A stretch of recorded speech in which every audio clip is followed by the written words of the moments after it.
Good day and welcome back to another Dbz Dokkan video. In this video we're going to be taking a look at the Fighting Legend Goku mission for the Team Bardock units. Now, honestly, I say the Team Bardock units. They don't have to be specifically the free-to-play Team Bardock units, but obviously with everything that's going on, chances are you're probably going to use the free-to-play Team Bardock, or at least a variation of it.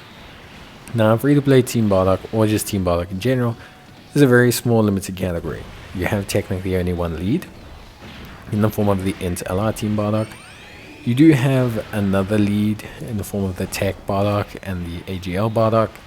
Tech Bardock is obviously a 200% lead, which is great. AGL Bardock is 180% lead, which is great.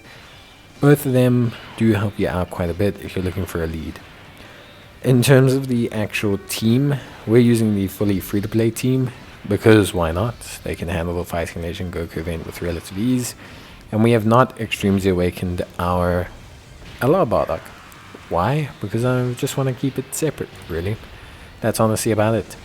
So, yeah, honestly, the free-to-play team, all things considered, does a pretty good job. Everything functions pretty well.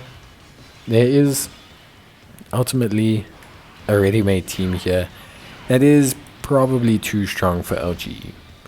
Like, at the end of the day, it is a team that's just probably too strong for LGE, functions too well against LGE, and just generally speaking isn't going to have a lot of problems in specifically this scenario. Realistically speaking, the team's too strong.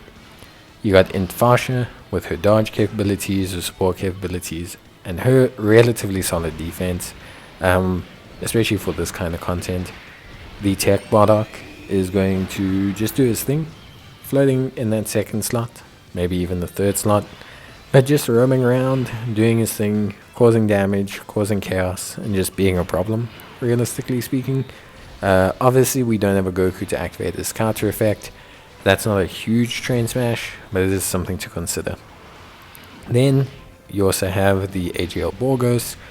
Not necessarily a unit that I would want to take, but we're doing the fully free-to-play challenge, so, well, not really. We're just completing the mission, but still.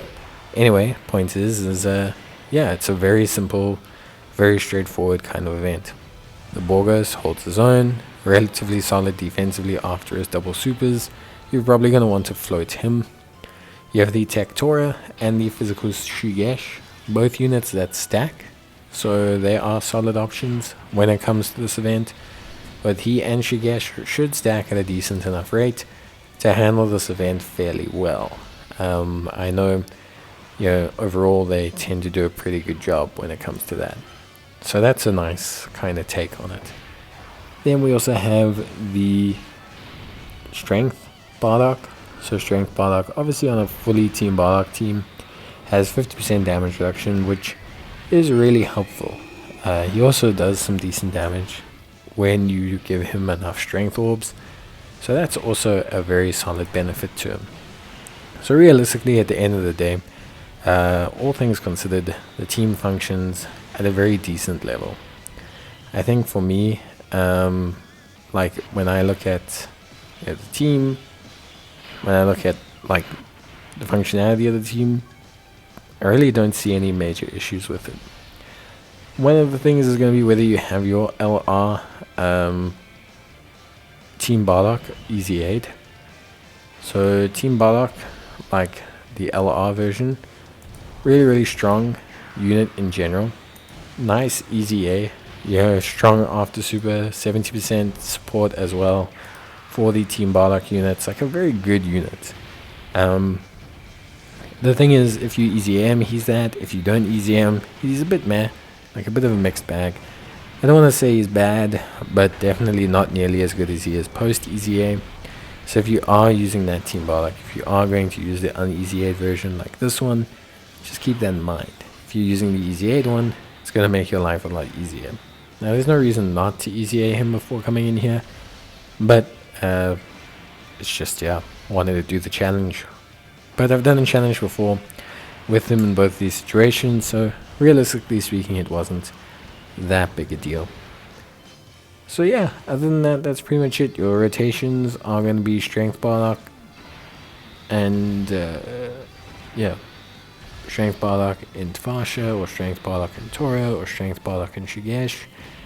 Your other rotation will be either Tora and the Tech Bardock, or Shigesh and the Tech Bardock, just depending on who you want to run. So yeah, realistically speaking, this team and this functionality is fairly straightforward, and you shouldn't really have a big problem here. I did use items. You can probably get away without using them, to be honest, depending on how lucky you get with super attacks. But you're not here to no item run this event with a Team Bardock team. Maybe you are, I don't know, but for me, I'm definitely not. So, for all intents and purposes, make your life a lot easier, use some items. With that being said, ultimately at the end of the day, it was a pretty fun challenge. I will say, obviously, it's nice to see, especially with the Int Bardock EZA, it is nice to see like the units and the teams and everything kind of like step up a little bit, and to kind of see that, you know, like the Bardock is helping the Team Bardock units, you know, like it's not like a wasteful EZA or something.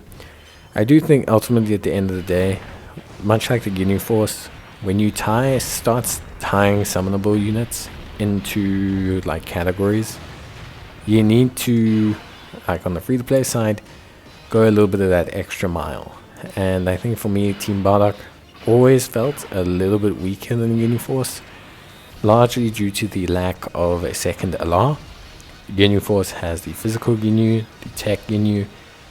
But yeah, realistically speaking, I would say most times you really want to like try to, you know, give these free to play unit mixed or mingled teams like really good options, because a lot of their buffs are going to come from these free to play units. Yeah, like Team Bardock, getting the LR Team Bardock EZA is the only way you're going to buff this team. But the units like AGL Bardock and Tech Bardock, yeah, they struggle. Like they struggle if you don't keep buffing their category. So definitely think they need to continue. But overall, this was a nice little throwback. The team after EZA is definitely way too strong for this.